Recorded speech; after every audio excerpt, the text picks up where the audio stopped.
ನಮಸ್ಕಾರ ಸ್ನೇಹಿತರೆ, ನಮ್ಮ ನಂಬಿಕೆಗೆ ಸ್ವಾಗತ ಸುಸ್ವಾಗತ. ಸ್ನೇಹಿತರೆ, ಧರ್ಮಸ್ಥಳದಲ್ಲಿ ಕಾಣೆಯಾದ ಹೆಣ್ಣು ಮಕ್ಕಳು ಒಬ್ಬರ ಇಬ್ಬರ, ಇದರಿಂದ ನೋವುಂಡ ಮನೆಗಳು ಒಂದ ಎರಡ.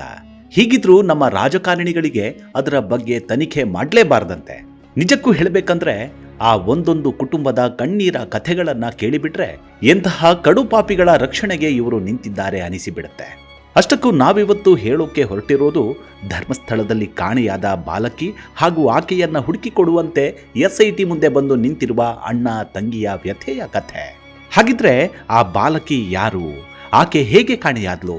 ತಂಗಿಯನ್ನ ಹುಡುಕೋಕೆ ಅಣ್ಣ ಪಡ್ತಾ ಇರುವ ಕಷ್ಟ ಎಂಥದ್ದು? ಆತ SIT ಮುಂದೆಯೇ ಬರುವುದಕ್ಕೆ ಕಾರಣವೇನು ಅನ್ನೋದನ್ನ ಈ ಸಂಚಿಕೆಯಲ್ಲಿ ಹೇಳ್ತಾ ಹೋಗ್ತೀನಿ. ಸ್ನೇಹಿತರೆ, ಒಂದ್ ಕಡೆ ವಿರೋಧ ಪಕ್ಷದ ನಾಯಕರು ಧರ್ಮಸ್ಥಳದಲ್ಲಿ ಏನೂ ಆಗಿಯೇ ಇಲ್ಲ, ಈಗ ನಡೀತಿರುವುದೆಲ್ಲ ಷಡ್ಯಂತ್ರ ಅಂತಿದ್ದಾರೆ. ಆ ಕ್ಷೇತ್ರದ ಹೆಸರನ್ನ ಕೆಡಿಸುವ ಪ್ರಯತ್ನ ಮಾಡ್ತಿದ್ದಾರೆ ಅಂತ ಆರೋಪ ಮಾಡ್ತಿದ್ದಾರೆ. ಇವರ ಬಾಯನ್ನ ಮುಚ್ಚಿಸಬೇಕಿದ್ದ ಆಡಳಿತ ಪಕ್ಷದ ನಾಯಕರು ಇದಕ್ಕೆ ತಾಳ ಹಾಕ್ತಿದ್ದಾರೆ. ಇದರ ನಡುವೆ ನೊಂದವರ ನೋವು ಮತ್ತಷ್ಟು ಹೆಚ್ಚಾಗ್ತಿದೆ. ಭೂಮಿ ಕಳೆದುಕೊಂಡವರ ಸಂಕಟ ಇಮ್ಮಡಿಯಾಗ್ತಿದೆ. ಮನೆ ಹೆಣ್ಣು ಮಕ್ಕಳ ಸಾವನ್ನ ಕಣ್ಣಾರೆ ಕಂಡವರ ನೋವು ಕೂಡ ಹಾಗೇ ಇದೆ. ಇಲ್ಲಿ ಯಾರನ್ನ ನಂಬೋದು, ಯಾರಿಂದ ನಮಗೆ ನ್ಯಾಯ ಸಿಗುತ್ತೆ ಅನ್ನೋದು ಗೊತ್ತಾಗದೆ ಒದ್ದಾಡ್ತಿದ್ದಾರೆ. ಇವರಲ್ಲಿ ಅದೆಷ್ಟೋ ನೊಂದವರಿಗೆ SIT ಹೊಸ ಬೆಳಕಿನ ಕಿಂಡಿಯಂತೆ ಕಂಡಿತ್ತು. ಆದರೆ ರಾಜಕಾರಣಿಗಳ ಮಾತುಗಳು, ಅವರ ಒತ್ತಾಯಗಳು ಈ ಸಣ್ಣ ಕಿಂಡಿಯನ್ನು ಮುಚ್ಚಿ ಹಾಕುವಂತೆ ಮಾಡ್ತಿದೆ. ಇದರ ನಡುವೆ SIT ಮೇಲೆ ನಂಬಿಕೆ ಇಟ್ಟುಕೊಂಡು ಇನ್ನೊಂದಷ್ಟು ಮಂದಿ ಬರ್ತಿದ್ದಾರೆ. ಸ್ವಾಮಿ, ನಮ್ಮ ಮನೆ ಮಕ್ಕಳು ಧರ್ಮಸ್ಥಳಕ್ಕೆ ಬಂದಿದ್ರು, ಇಲ್ಲಿಗೆ ಬಂದವರು ವಾಪಸ್ ಮನೆಗೆ ಬಂದಿಲ್ಲ ಸ್ವಾಮಿ ಅಂತ ಹೇಳಿಕೊಂಡು ದೂರು ದಾಖಲು ಮಾಡ್ತಿದ್ದಾರೆ. ನಾವಿವತ್ತು ಹೇಳೋಕೆ ಹೊರಟಿರೋದು ತಂಗಿಯನ್ನ ಹುಡುಕಿಕೊಂಡು SIT ಮುಂದೆ ಕಣ್ಣೀರಾಗಿ ನಿಂತವನ ನೈಜ ಕಥೆ. ವೀಕ್ಷಕರೇ, ನೀವು ಒಂದು ಸಿನಿಮಾದಲ್ಲಿ ಅಣ್ಣನೊಬ್ಬ ತಂಗಿಗಾಗಿ ಮಿಡಿಯುವ ದೃಶ್ಯವನ್ನ ನೋಡಿದ್ರೆ ನಿಮ್ಮ ಕರುಳಿಗೆ ಕತ್ತರಿ ಹಾಕಿದಂತೆ ಆಗುತ್ತೆ ಅಲ್ವಾ? ಅಂಥದ್ರಲ್ಲಿ ಒಬ್ಬ ಅಣ್ಣ ತನ್ನ ತಂಗಿ ಕಳೆದು ಹೋಗಿ 13 ವರ್ಷವಾಯಿತು, ಆಕೆ ಏನಾದ್ಲೋ ಗೊತ್ತಿಲ್ಲ, ದಯವಿಟ್ಟು ಹುಡುಕಿ ಕೊಡಿ ಅಂತ ಕೇಳುವಾಗ ಆ ಅಣ್ಣನ ಹೃದಯ ತಂಗಿಗಾಗಿ ಅದೆಷ್ಟು ಮಿಡಿದಿರಬೇಡ ಯೋಚಿಸಿ. ಅಷ್ಟಕ್ಕೂ ಹೀಗೆ ತಂಗಿಯನ್ನ ಹುಡುಕಿ ಕೊಡಿ ಅಂತ ಬಂದಿದ್ದ ಆ ಅಣ್ಣನ ಹೆಸರು ನಿತಿನ್. ಬಂಟ್ವಾಳ ಸಮೀಪದ ಕಾವಲಗೂಡೂರು ಗ್ರಾಮದವರು. ಅದು ಸರಿಸುಮಾರು 13 ವರ್ಷಗಳ ಹಿಂದಿನ ಮಾತು. ಅವತ್ತು ಏನಾಗತ್ತೆ ಅನ್ನೋದನ್ನ ಹೇಳೋದಕ್ಕೂ ಮೊದಲು ನಿಮ್ಗೊಂದು ವಿಷಯವನ್ನ ಹೇಳಿಬಿಡ್ತೀನಿ ಕೇಳಿ. ಅದಂದ್ರೆ, ಈ ಭಾಗದ ಪೊಲೀಸರಿಗೆ ಧರ್ಮಸ್ಥಳದ ಗದ್ದುಗೆ ಮೇಲೆ ಕುಳಿತಿರೋರ ಹೆಸರು ಕೇಳಿದ್ರೆ ಮಾತ್ರವಲ್ಲ, ಧರ್ಮಸ್ಥಳ ಅನ್ನೋ ಹೆಸರು ಕೇಳಿದ್ರೂ ನಡುಕ ಬರುತ್ತಂತೆ. ಈ ಊರಿನ ಹೆಸರು ಕೇಳಿದ್ರೂ ಸಾಕು ತನಿಖೆ ಮಾಡೋದಕ್ಕೂ ಹೋಗಲ್ವಂತೆ. ಸರಿ, ವಿಷಯಕ್ಕೆ ಬರ್ತೀನಿ. ಆವತ್ತು ಈ ಯುವಕ ನಿತಿನ್ನ ತಂಗಿ ಧರ್ಮಸ್ಥಳಕ್ಕೆ ಸರ್ಕಾರಿ ಮಹಿಳಾ ಉದ್ಯೋಗಿಯೊಬ್ಬರ ಜೊತೆ ಧರ್ಮಸ್ಥಳಕ್ಕೆ ಹೊರಟು ನಿಲ್ತಾರೆ. ಆಗ ಆ ಬಾಲಕಿ 8ನೇ ಕ್ಲಾಸ್ ಓದ್ತಿರ್ತಾಳೆ. 8ನೇ ಕ್ಲಾಸ್ ಅಂದ್ರೆ ವಯಸ್ಸು ಸುಮಾರು 14 ವರ್ಷ ಆಗಿರುತ್ತೆ. ಆ ಹುಡುಗಿ ಧರ್ಮಸ್ಥಳಕ್ಕೆ ಹೋಗ್ತೀನಿ ಅಂದಾಗ ಮನೆಯವರು ಸಂತೋಷದಿಂದಲೇ ಕಳಿಸಿಕೊಡ್ತಾರೆ. ಪಾಪ, ಧರ್ಮಸ್ಥಳಕ್ಕೆ ಹೋದ ಮಗಳು ಮತ್ತೆ ವಾಪಸ್ ಬರಲ್ಲ ಅನ್ನೋದ್ರ ಸಣ್ಣ ಸುಳಿವು ಕೂಡ ಅವರಿಗಿರಲಿಲ್ಲ. ಆದರೆ ಶ್ರೀ ಕ್ಷೇತ್ರಕ್ಕೆ ಹೋದ ಈ ಬಾಲಕಿ ಧರ್ಮಸ್ಥಳದಿಂದಲೇ ನಾಪತ್ತೆಯಾಗಿ ಬಿಡ್ತಾಳಂತೆ. ಎಷ್ಟೇ ಹುಡುಕಿದ್ರೂ ಬಾಲಕಿ ಮಾತ್ರ ಸಿಗೋದೇ ಇಲ್ಲ. ಇದರಿಂದ ಕಂಗಾಲಾದ ಮನೆಯವರು ಏನು ಮಾಡೋದು ಅಂತ ತಿಳಿಯದೆ ಕೊನೆಗೆ ಪೊಲೀಸ್ ಕಂಪ್ಲೇಂಟ್ ಅನ್ನ ಕೊಡೋಣ ಅಂತ ಪುಂಜಾಲುಕಟ್ಟೆ ಠಾಣೆಗೆ ಬರ್ತಾರೆ. ಆರಂಭದಲ್ಲಿ ಪೊಲೀಸರು ಆಯ್ತು ಕಂಪ್ಲೇಂಟ್ ಕೊಡಿ ನೋಡೋಣ ಅಂತಾರೆ. ಆದರೆ ನಿತಿನ್ ಕಂಪ್ಲೇಂಟ್ ಬರೆಯುವಾಗ ಧರ್ಮಸ್ಥಳದಲ್ಲಿ ಕಾಣೆಯಾದ್ಲು ಅಂತ ಸಾಲು ಬರೆದಿದೆ. ಪೊಲೀಸರು ಅದೆಷ್ಟು ಹೆದರಿ ಹೋದ್ರೋ ಏನೋ, ದೂರು ತೆಗೆದುಕೊಳ್ಳೋಕೆ ಹಿಂದೆ ಮುಂದೆ ನೋಡಿದ್ರಂತೆ. ಆದ್ರೂ ಕೊನೆಗೂ ದೂರನ್ನೇನೋ ತೆಗೆದುಕೊಂಡ್ರು. ಆದ್ರೆ ಆ ಬಾಲಕಿಯನ್ನ ಹುಡುಕಿದ್ರ ಅಂದ್ರೆ ಆ ಪೊಲೀಸರನ್ನೇ ಕೇಳಬೇಕು. ಒಂದು ವೇಳೆ ಅವರೇ ಹುಡುಕಿದ್ರೆ ಏನೋ ಒಂದು ವಿಚಾರ ಗೊತ್ತಾಗ್ತಿತ್ತೇನೋ.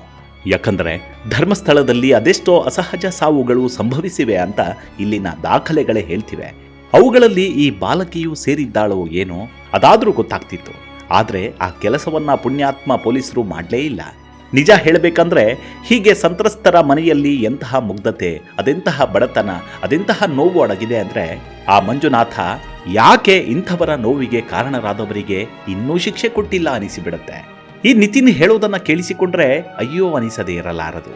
ಸ್ವಾಮಿ, ನಮಗೆ ಕಾನೂನು ಗೊತ್ತಿಲ್ಲ, ಹೋರಾಟ ಮಾಡುವ ದಾರಿ ಗೊತ್ತಿಲ್ಲ, ಶಕ್ತಿ ಕೂಡ ಇಲ್ಲ, ನಮಗೆ ಏನೂ ಬೇಡ, ನಮ್ಮ ತಂಗಿ ಏನಾದ್ಲು ಅನ್ನೋದು ಗೊತ್ತಾದ್ರೆ ಸಾಕು ಅಂತ. ಆದ್ರೆ ಈತ ಹೇಳ್ತಾನೆ, ಏನೋ ನೋಡಿ SIT ಅಂತ ಬಂದಿದ್ಯಂತಲ್ಲ, ಇವರು ಪ್ರಾಮಾಣಿಕವಾಗಿ ಕೆಲಸ ಮಾಡ್ತಾರಂತೆ, ಅದಕ್ಕೆ ಇವರಿಗೆ ದೂರು ಕೊಟ್ಟಿದ್ದೇವೆ ಅಂತಾರೆ.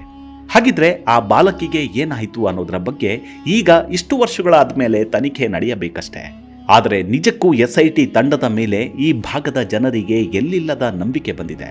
ಪೊಲೀಸರಿಂದ ಸಿಗದ ನ್ಯಾಯ ನಮಗೆ ಇವರಿಂದ ಸಿಗುತ್ತೆ ಅಂತ ನಂಬಿಕೊಂಡು ದೂರಿನ ಮೇಲೆ ದೂರು ಸಲ್ಲಿಕೆ ಮಾಡ್ತಿದ್ದಾರೆ. ಹೀಗೆ ಬರ್ತಿರುವ ದೂರುಗಳನ್ನು ನೋಡ್ತಿರೋ ಅಧಿಕಾರಿಗಳಿಗೆ ಅಚ್ಚರಿಯಾಗಿದ್ರೂ ಆಗಿರಬಹುದು. ಆಗಿಂದ ಇಲ್ಲಿ ಏನೆಲ್ಲ ಆಗಿದೆ ಅನ್ನೋ ಬಗ್ಗೆ ಪ್ರಶ್ನೆ ಮೂಡ್ತಿರಬಹುದು. ಇಲ್ಲಿ ನಿಮಗೆ ಇನ್ನೊಂದು ವಿಚಾರ ಹೇಳಬೇಕು. ಅದೇನು ಗೊತ್ತಾ, ಇಲ್ಲಿ ಕಾಣೆಯಾದ್ಲು ಬಾಲಕಿ ಅಂತ ಹೇಳಿದ್ವಲ್ಲ, ಆ ಬಾಲಕಿ ಮನೆಯ ಸ್ಥಿತಿ ಹೇಗಿದೆ ಅಂತ ಕೇಳಿಬಿಟ್ರೆ ಮತ್ತಷ್ಟು ಯಾತನೆ ಆಗತ್ತೆ. ಮನೆ ಮಗಳು ಯಾವಾಗ ಕಾಣೆಯಾದ್ಲೋ ಆಗಿನಿಂದ ಆಕೆಯ ತಾಯಿಯ ಸ್ಥಿತಿ ಹದಗೆಟ್ಟಿದೆಯಂತೆ. ಮಗಳ ಬಗ್ಗೆ ಚಿಂತೆ ಮಾಡಿ ಸ್ವಲ್ಪ ಮಾನಸಿಕ ಅಸ್ವಸ್ಥತೆಯು ಅವರನ್ನ ಕಾಡ್ತಿದ್ಯಂತೆ. ನಾವು ಇಲ್ಲೊಂದು ಮಾತನ್ನ ಸ್ಪಷ್ಟಪಡಿಸ್ತೀವಿ. ಆ ಬಾಲಕಿ ಧರ್ಮಸ್ಥಳದಲ್ಲಿ ಕಾಣೆಯಾದ್ಲು ಅಂದ ಮಾತ್ರಕ್ಕೆ ಹಾಗೂ ಪೊಲೀಸರು ದೂರು ತೆಗೆದುಕೊಳ್ಳೋಕೆ ಹಿಂದೇಟು ಹಾಕಿದ್ರು ಅನ್ನೋ ಮಾತ್ರಕ್ಕೆ ಇದರ ಹಿಂದೆ ಅವರದ್ದೇ ಕೈವಾಡ ಇದೆ ಅಂತಲ್ಲ. ಆದರೆ ಪೊಲೀಸರು ಒಂದಷ್ಟು ಮುತುವರ್ಜಿಯನ್ನ ತೆಗೆದುಕೊಂಡು ಹುಡುಕಾಟವನ್ನ ಮಾಡಿದ್ದಿದ್ರೆ ಆ ಬಾಲಕಿ ಬಗ್ಗೆ ವಿಷಯ ಗೊತ್ತಾಗ್ತಿತ್ತು ಅಲ್ವಾ. ಅವರು ಯಾಕೆ ಹಾಗೆ ಮಾಡಲಿಲ್ಲ? ಒಂದು ವೇಳೆ ಪ್ರಕರಣವನ್ನ ಧರ್ಮಸ್ಥಳ ಪೊಲೀಸ್ ಠಾಣೆಗಾದರೂ ವರ್ಗಾವಣೆ ಮಾಡಬಹುದಿತ್ತು. ಆದರೆ ಆ ಕೆಲಸವನ್ನು ಅವರು ಮಾಡಲಿಲ್ಲ. ಬದಲಿಗೆ ತಂಗಿ ಬಗ್ಗೆ ವಿಚಾರಿಸೋಕೆ ಹೋದ್ರೆ ಪೊಲೀಸರು ಏನು ಹೇಳ್ತಾ ಇದ್ರಂತೆ ಗೊತ್ತಾ? ನಿನಗೆ ಅವರ ವಿರುದ್ಧ ಹೋರಾಡೋಕ್ಕಾಗತ್ತಾ? ಯಾಕಪ್ಪ ನಿಂಗೆ ಇದೆಲ್ಲ ಅಂತ ಹೇಳಿ ಹೆದರಿಸೋದು ಬೆದರಿಸೋದು ಮಾಡೋಕೆ ಶುರು ಮಾಡಿದ್ರಂತೆ. ಇದರಿಂದ ಈ ಬಾಲಕಿ ಮನೆಯವರು ಸುಮ್ಮನಾಗಿ ಬಿಟ್ರಂತೆ. ಆದರೆ ಈಗ SIT ಬಂದಿರುವ ವಿಚಾರ, ಹಾಗೆ ಯಾರಾದರೂ ಬಂದು ದೂರು ಕೊಡಬಹುದು ಅಂತ ಹೇಳಿದ್ದೆ ನನ್ನ ತಂಗಿ ವಿಚಾರ ಏನಾದರೂ ಗೊತ್ತಾಗಬಹುದು ಅಂತ ಓಡೋಡಿ ಬಂದು ದೂರು ಕೊಟ್ಟಿದ್ದಾರೆ. ನೋಡಿ, ನಿತಿನ್ ಅಂಥವರು ಎಲ್ಲೋ ಒಬ್ರು ಇಬ್ರು ಹೀಗೆ ಬಂದು ತಮ್ಮ ಮನೆ ಹೆಣ್ಣು ಮಕ್ಕಳು ಕಾಣ್ತಾ ಇಲ್ಲ ಅಂತ ದೂರು ಕೊಡ್ತಿದ್ದಾರೆ. ಆದರೆ ಇವರೊಬ್ಬರೇ ಅಲ್ಲ, ಹೀಗೆ ನೂರಾರು ಮಂದಿಯೂ ಇದ್ದಾರೆ. ಆದರೆ ಅವರಲ್ಲಿ ಕೆಲವರು ಇವತ್ತಿಗೂ ಹೆದರಿಕೊಂಡು ಮುಂದೆ ಬರ್ತಿಲ್ಲ ಅಂದರೆ ಯೋಚನೆ ಮಾಡಿ ಪರಿಸ್ಥಿತಿ ಹೇಗಿರಬಹುದು ಅಂತ. ಇಂತಹ ಅಮಾಯಕರಿಗೆ ನ್ಯಾಯ ಸಿಗೋದು ಬೇಡವಾ? ಇವರು ತಮ್ಮವರು ಎಲ್ಲಿಗೆ ಹೋದ್ರು, ಏನಾದರೂ ಬದುಕಿದ್ದಾರೋ ಇಲ್ವೋ, ಅವರನ್ನ ಯಾರು ಏನು ಮಾಡಿದ್ರು ಅನ್ನೋದು ಗೊತ್ತಾಗೋದು ಬೇಡವಾ ಹೇಳಿ?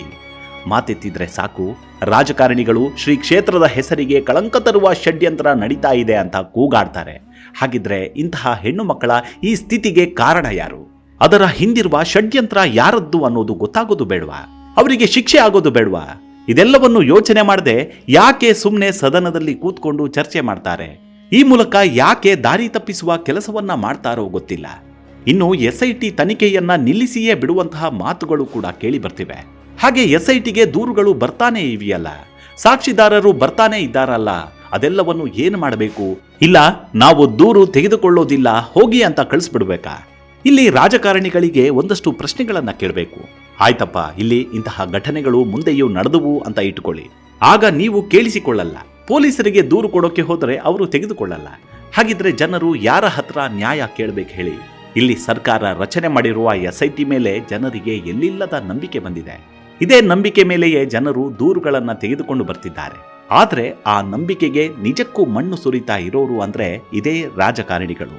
ಅಚ್ಚರಿ ಅಂದ್ರೆ ಒಂದು ಅಭಿವೃದ್ಧಿ ವಿಚಾರದಲ್ಲೋ ಮತ್ತೊಂದು ವಿಷಯದಲ್ಲೋ ಒಂದಾಗದ ಇವರು ಇದೊಂದರಲ್ಲಿ ಮಾತ್ರ ಪೈಪೋಟಿಗೆ ಬಿದ್ದವರಂತೆ ಮೈಲೇಜ್ ತೆಗೆದುಕೊಳ್ಳೋಕೆ ನೋಡ್ತಿದ್ದಾರೆ. ಇಂಥವರಿಂದ ಸಂತ್ರಸ್ತರ ಕುಟುಂಬಗಳಿಗೆ ನ್ಯಾಯ ಸಿಗುತ್ತಾ? ಕಾಣೆಯಾದ ನಿತಿನ್ ಅಂಥವರ ತಂಗಿ ಸಿಗ್ತಾಳ? ಖಂಡಿತವಾಗ್ಲೂ ಇಲ್ಲ. ಮೊದಲೇ ಜನರು ಪೊಲೀಸರು ಹಾಗೂ ರಾಜಕಾರಣಿಗಳು ಅಂದ್ರೆ ನಂಬೋದೇ ಇಲ್ಲ. ಈಗ ಧರ್ಮಸ್ಥಳದಂತಹ ಗಂಭೀರವಾದ ವಿಚಾರದಲ್ಲೂ ಜನಪ್ರತಿನಿಧಿಗಳು ಹೀಗೆ ನಡೆದುಕೊಳ್ತಿದ್ದಾರೆ. ಆದರೆ ಯಾವ ಕಾರಣಕ್ಕಾಗಿ ಇವರು ಈ ರೀತಿಯಾಗಿ ನಡ್ಕೋತಿದ್ದಾರೆ? ಯಾರ ರಕ್ಷಣೆಗೋಸ್ಕರ ಈ ಪರಿಯಾಗಿ ಎಲ್ಲರೂ ಒಂದಾಗಿ ನಿಂತಿದ್ದಾರೆ ಅನ್ನೋದೇ ಅರ್ಥವಾಗಲ್ಲ. ಆದರೆ ಸ್ನೇಹಿತರೆ, ಇದು ನಿಮಗೆ ಅರ್ಥವಾಗಿದೆ ಅಂದ್ಕೋತೀನಿ. ನಮಸ್ಕಾರ.